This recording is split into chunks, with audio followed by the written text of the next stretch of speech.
The Dick Van Dyke Show. Starring Dick Van Dyke.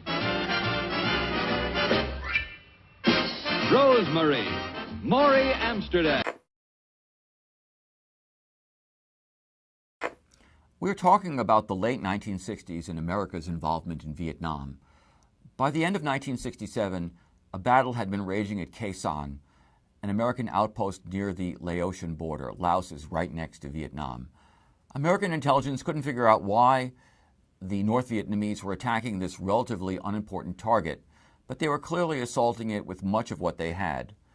The U.S. responded with massive B-52 bomber strikes and massive troop movements and assaults, which not only destroyed and defeated the enemy, but decimated much of the Khe Sanh area.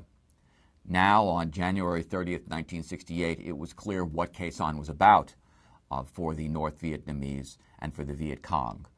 It was a diversion, an attempt to draw U.S. attention from an enormous impending assault upon South Vietnam, which became known as the Tet Offensive.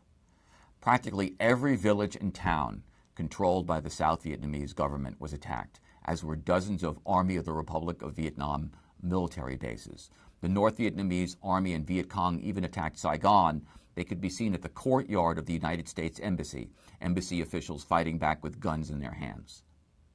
The U.S. responded with massive bombing, American planes dropping napalm, burning fields and planes everywhere. After one Mekong Delta village was destroyed, a U.S. Army officer declared famously, "We had to destroy it in order to save it." General William Westmoreland appeared on TV and he once again told everybody that everything was under control. And it was true that the South Vietnamese communist resistance had been driven back again and may have lost as many as 40,000 troops. The South Vietnamese communists, the Viet Cong, never really recovered, and the North Vietnamese army took over much of the fighting. The U.S. had won yet another military victory. But it was a political and psychological defeat. It was now clear to the U.S. public that after many years, the U.S. was no more at the end of the tunnel than the United States was in 1963. Walter Cronkite was the arbiter of public opinion at the time. He was the anchorman of CBS News. And after one broadcast about the Tet Offensive, he turned to the audience, stunned, and he said, "I thought we were winning this war." That's what he confessed to millions of viewers. The public opinion polls now told the story. By early 1968, for the first time, those opposed to the war now narrowly beat the Hawks, 42 to 41%. 80% told pollsters that the U.S. was not making progress in Vietnam. On March 10th, the New York Times reported that the U.S. was considering yet another 206,000 troops. The next day, TV showed senators asking questions of a group of generals at a hearing. "How much longer?" they asked. "We don't know," said the generals. "Okay, 3 years, 5 more years." "We don't know," said the generals. 10 more years? Privately, military experts began giving desperate advice. Assassinate Ho Chi Minh, use nuclear weapons.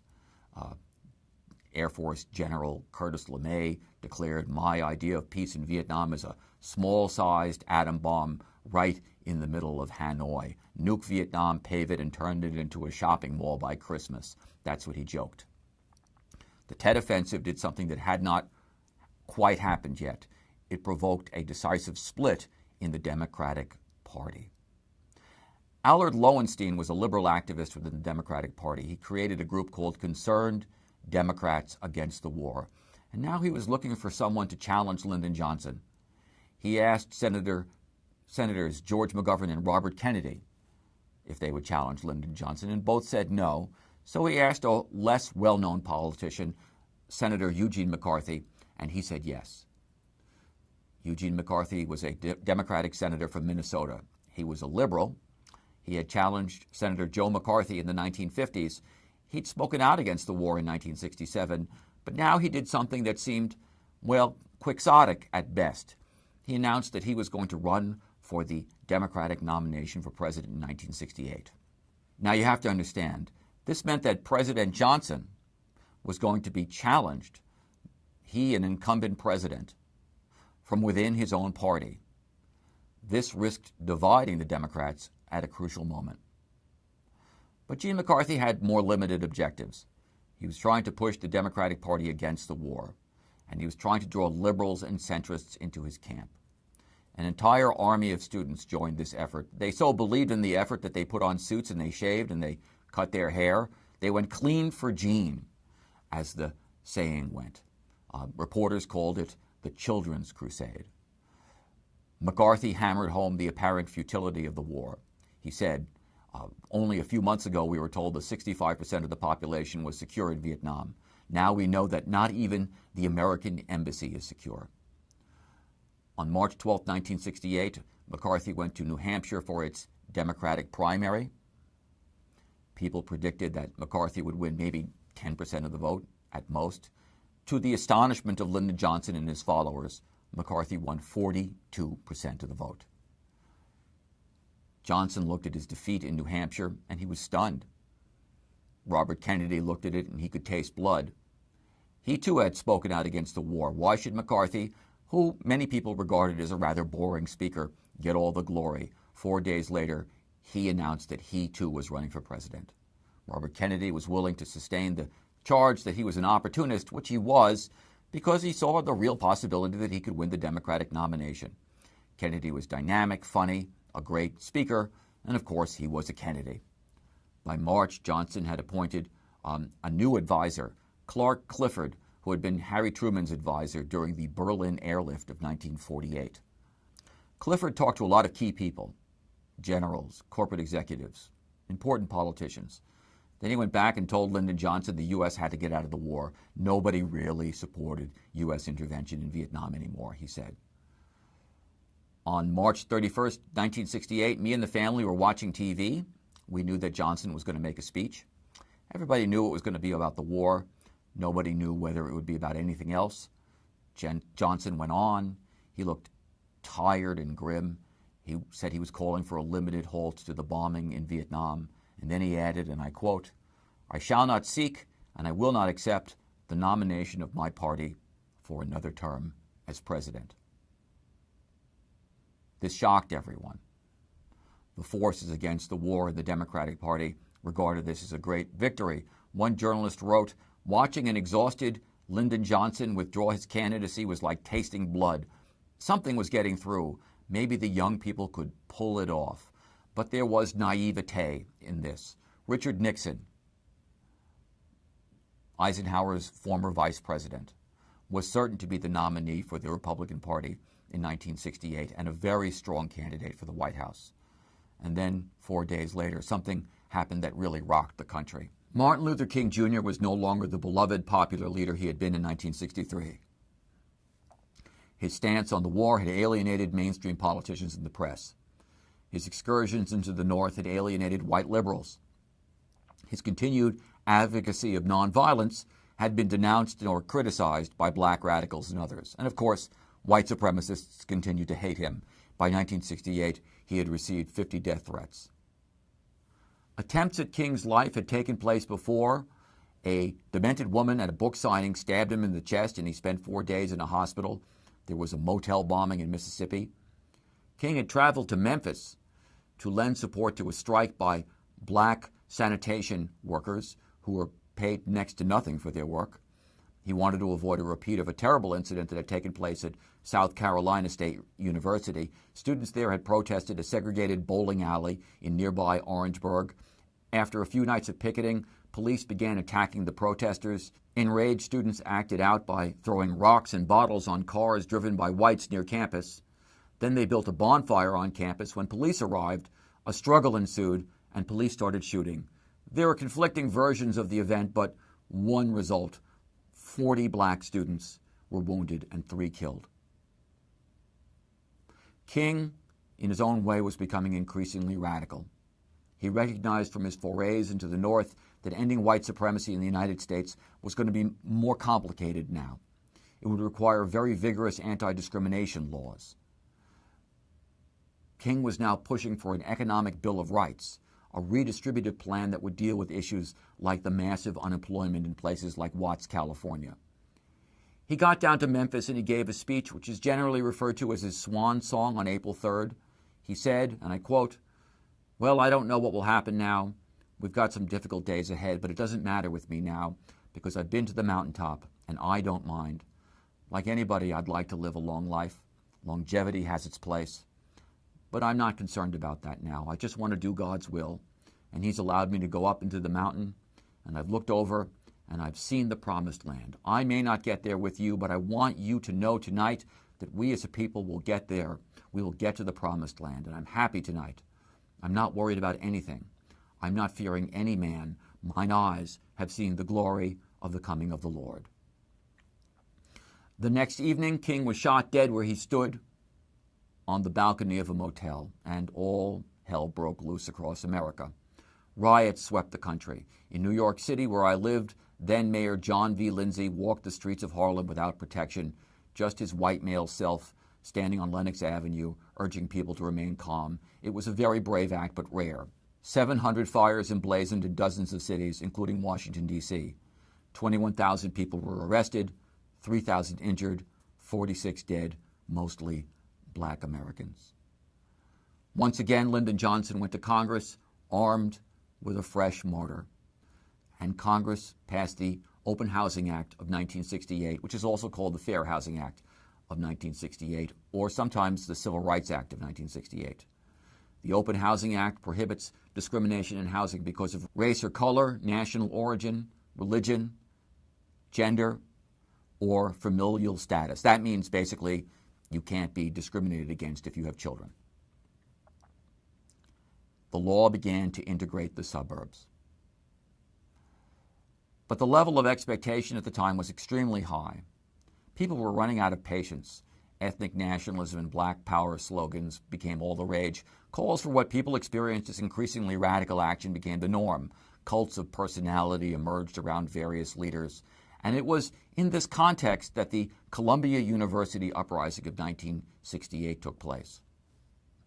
The president of Columbia University was a man named Grayson Kirk, and he was a perfect symbol of the extent to which the Cold War University and the corporation had merged. He sat on the board of directors of IBM and the CIA-funded Institute for Defense Analysis, and Kirk had very little patience for student activism. When students confronted military recruiting tables in 1967, Kirk just banned all indoor student demonstrations. Despite the fact that Columbia was very close to Harlem, it had a very small percentage of black students. It had about 70 black undergraduates.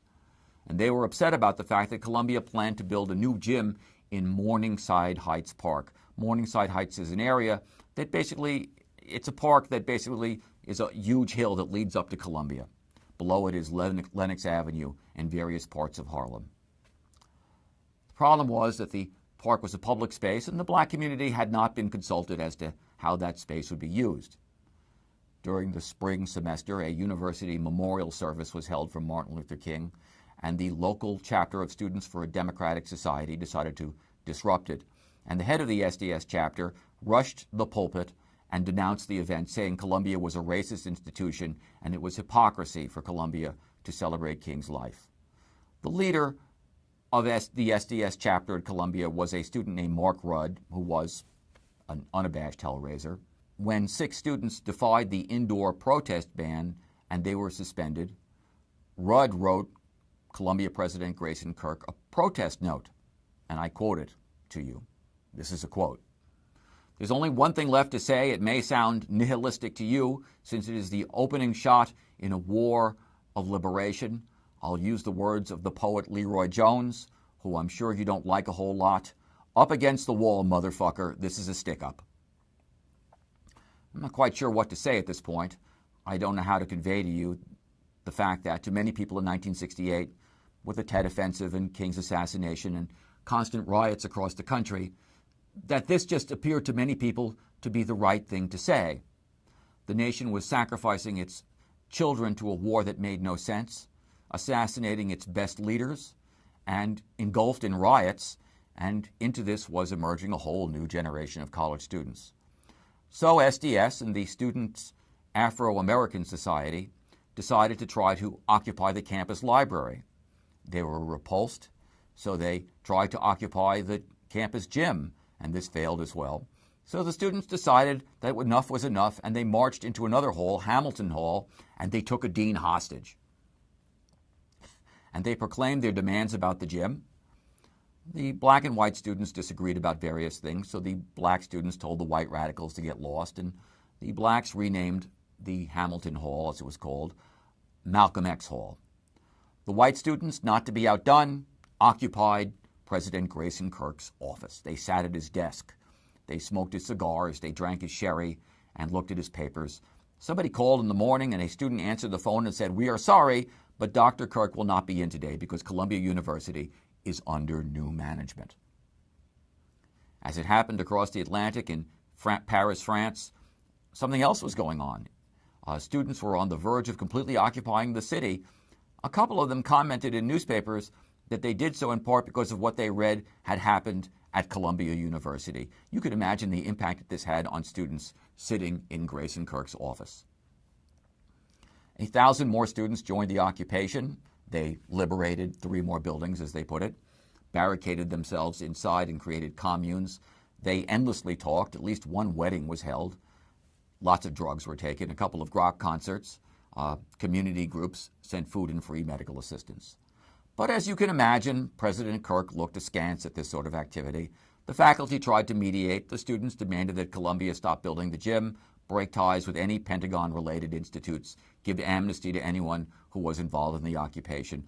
Finally, on April 26th, 1,000 faculty and students met in the Low Library, called for the resignation of Grayson Kirk, and the administration called in the cops, who ran in busting the heads of students and professors alike.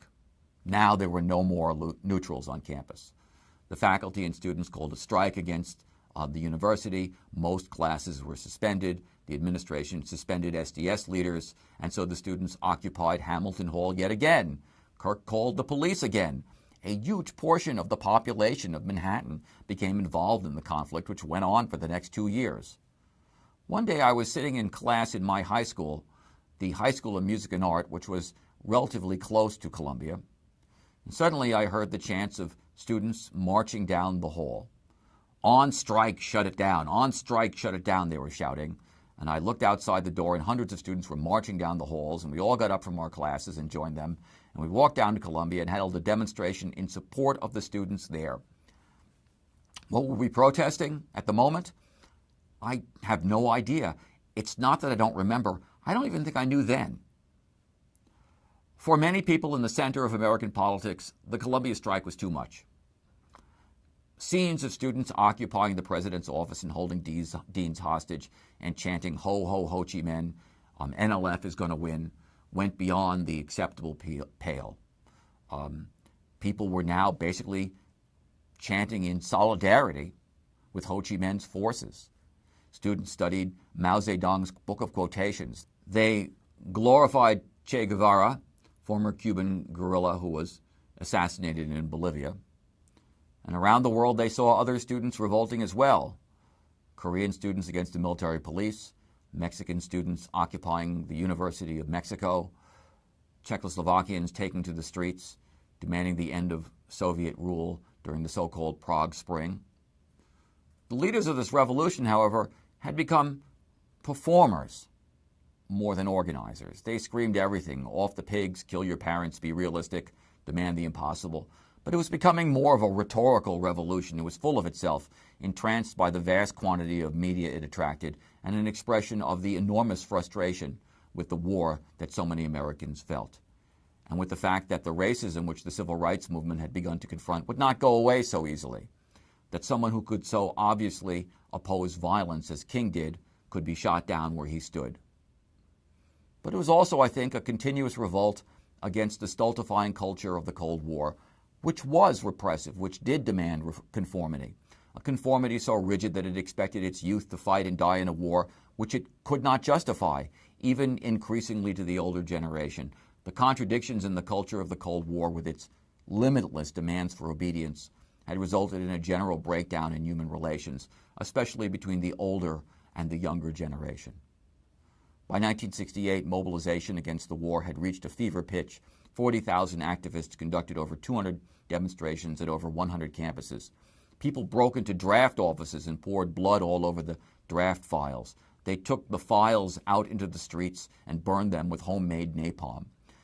The expression of the older generation of moderate liberal Americans found itself in the candidacy of Lyndon Johnson's vice president. Horatio Humphrey announced his candidacy in April. He pledged to end the war, somehow without, quote, humiliation or defeat. Humphrey quickly gained support of most regular party delegates to the Democratic National Convention, rapidly gaining delegates much faster than Kennedy or McCarthy. McCarthy's program was ultimately more radical than Kennedy's. He supported a coalition government for Vietnam that included the National Liberation Front.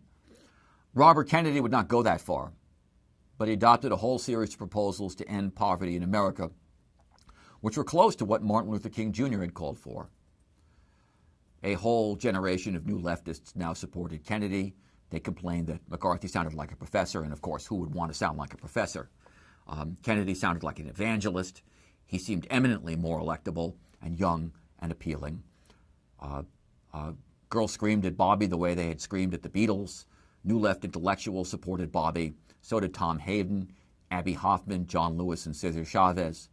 And so did moderates like the historian Arthur Schlesinger Jr. and economist Paul Samuelson and actors Henry Fonda and Shirley MacLaine. Kennedy started winning primaries like the primary in Oregon. Both Kennedy and McCarthy competed in the California primary. They appeared in a televised debate, which appeared to be a standoff. On June 5th, the people voted in California, and Kennedy narrowly won, 46% of the vote. Humphrey hadn't even bothered to compete in the primary. He was concentrating on getting support of so-called permanent delegates. And Bobby Kennedy declared, "I'm the only candidate against the war who can beat Humphrey." On June 6, 1968, I was 13 years old. At 7:30 in the morning, I went into a stationery store to buy some pencils. I was taking a big statewide math test that day. I heard on the radio that Bobby Kennedy had been shot in the head by a man named Sirhan, who had been upset about something Kennedy had said about the Middle East, and he was dead. Another one, I thought to myself, another one shot. This kind of news had become normal. Bobby Kennedy's assassination did it for a large portion of America. It left people with the sense that we had gone past the point of no return. Eugene McCarthy tried to keep up the good fight, but he was obviously scared. His speeches became vague, rambling. He was a reasonable man against the war in Vietnam, and any reasonable person would be scared by the autumn of 1968. People were desperately looking for a leader who would show them the way out, and he didn't seem like he could. But there were people who provided alternatives. One of them was George Wallace, the governor of Alabama, who constantly told reporters that he was tired of seeing university presidents pussyfooting around. That was one of his favorite phrases, pussyfooting, with campus radicals who had tried to stop the integration of the University of Alabama. His battle cry was segregation now, segregation tomorrow, segregation forever. Wallace declared for the presidency as a kind of a right-wing populist candidate, and during the Wisconsin and Indiana primaries, he won 1/3 of the vote. Wallace was sort of a caricature of conservatism. His quotes were almost amusing if it weren't for the fact that he meant them. These included, quote, "We ought to turn this country over to the police for 2 or 3 years and everything would be all right." Wallace realized he would never win the Democratic primary, so he started his own political party, the American Independent Party. Wallace was the only candidate in 1968 to argue for the escalation of the Vietnam War.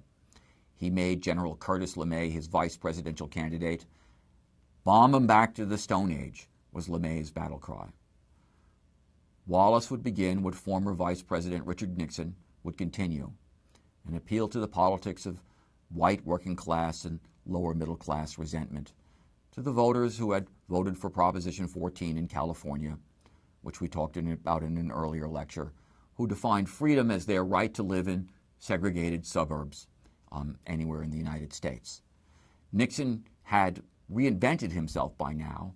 He was now the new Nixon, as reporters called him, distancing himself from his prominence during the McCarthy era.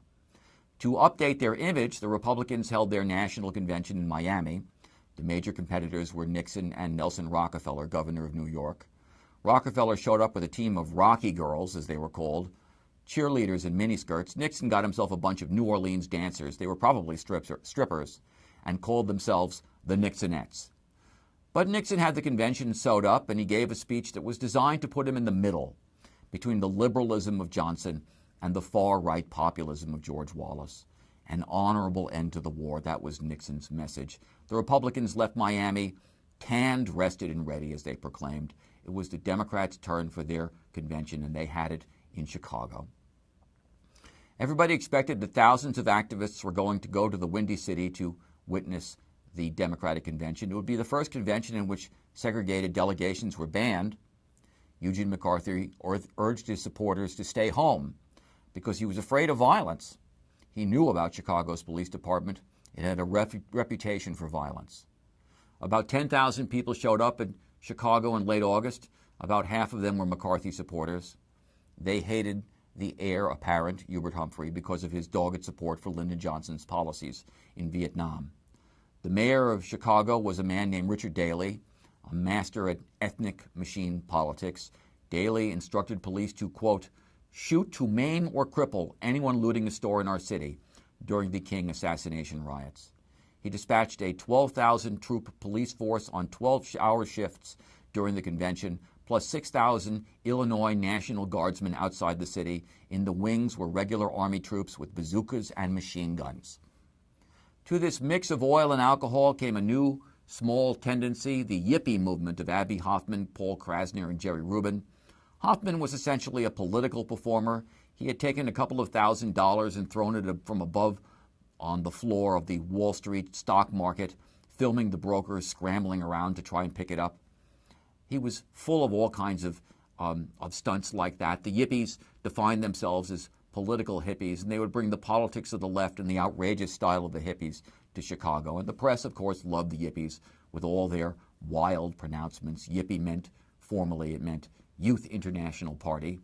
They held a brief pre-Chicago convention. Their platform included an end to the war somehow, full employment by some unidentified means, the legalization of all drugs, of course, and the total disarmament of all police. San Francisco hippies came to Lincoln Park with a pig that they named Pegasus and nominated him for president. The platform was, and I quote, "Why take half a hog when you can have the whole hog?" They were all immediately arrested, including Pegasus. Obviously, the city of Chicago was not amused.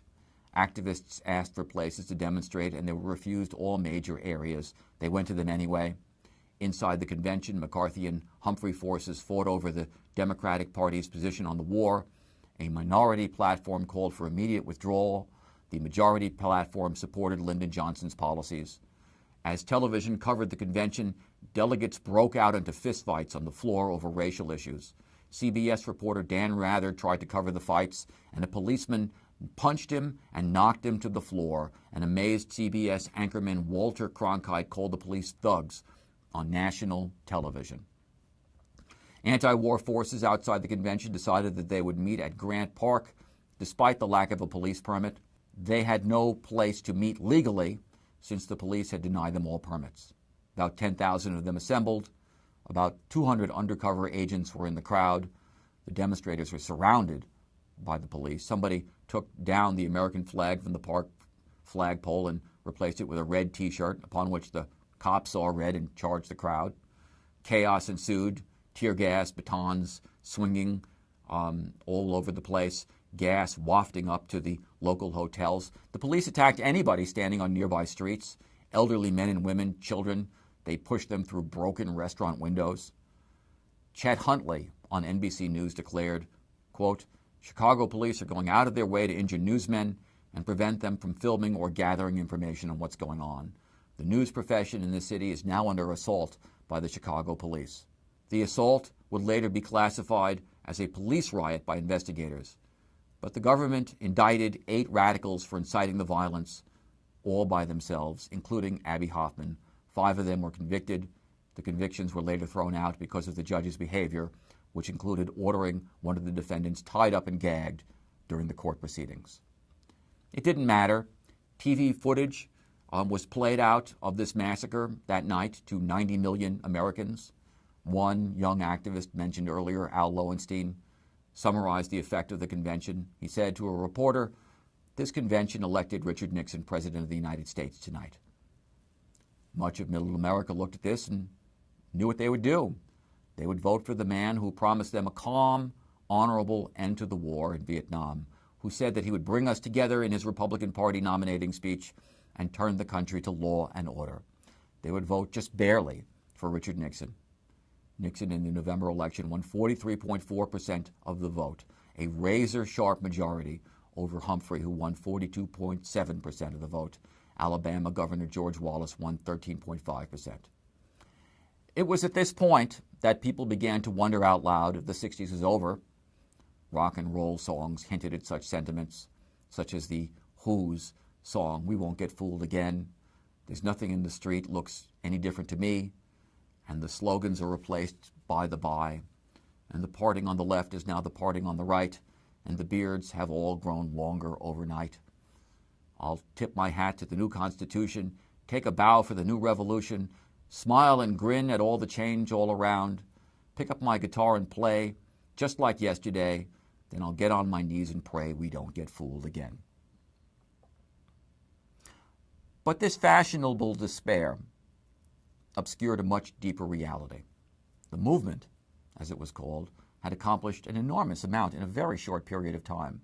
It had ended, or would soon end, formal Jim Crow segregation in the South and in the North. It had created a much more integrated society. It had passed a vast array of social programs that have made people's lives much better: Medicare, Medicaid, a wide variety of similar reforms. It had created a set of public values that would lead to feminism, which we'll talk about, and gay rights, a host of important movements. But it was clear that the forces which had taken America this far could not win over what Richard Nixon called the silent majority of Americans. And so the forces of conservatism triumphed, even as the 60s continued. And we will continue to discuss the era in our next lecture.